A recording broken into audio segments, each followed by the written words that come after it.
Gooby Movie. Gooby. Gooby Movie. Gooby. Movie, otherwise known as I don't remember. Say it. A Ted Named Gooby. Today we're talking about A Ted Named Gooby. So, A Ted Named Gooby is a 2009 film that... What are you doing? The Gooby Movie, or A Ted Named Gooby, the thing about it that's interesting is it didn't do too well. No, not very well at all. What was its box office budget? $6 million. $6.5 million. You heard that. $6.5 million US dollars. Canadian. It says USD. Oh, okay. Must have been good. And the thing I like to note about it is that it's box office money.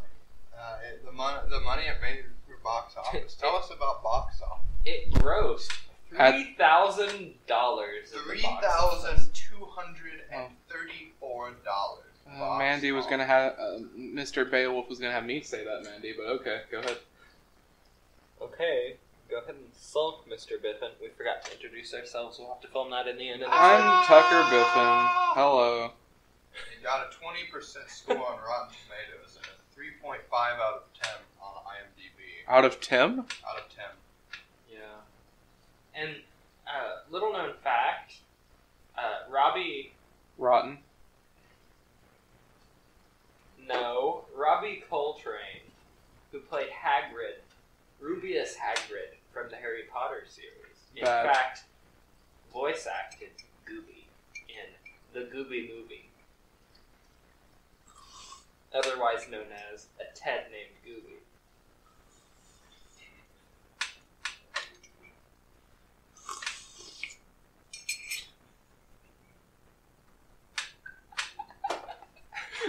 A Ted Named Gooby is a fantasy comedy drama film. That's not what it is. It's a comedy fantasy drama film. There you got it wrong. It's the real thing about the movie, how it relates to economics. Is the thing is that it was written and directed by Wilson Ponybear. There's nothing in this mug, it's all fake. Featuring Robbie Coltrane as the voice of Gooby, a living teddy bear, and Matthew Knight as Willie, an 11-year-old child who is scared of his new house. So this movie really is an example of a risk. Because in economics, you're always dealing with a certain level of risk, or else you're going to be totally static. And the problem with this movie is they took a very large risk, as you sort of do with any movie, and they didn't turn out well for them. They lost several $1 million.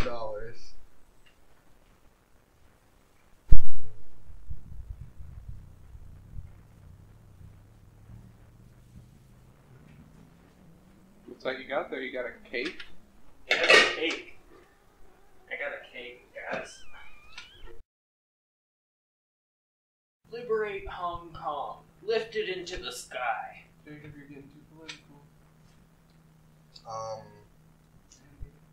Is that 10 minutes? The opportunity cost of making that movie is them all having a big bunch of money in their pockets.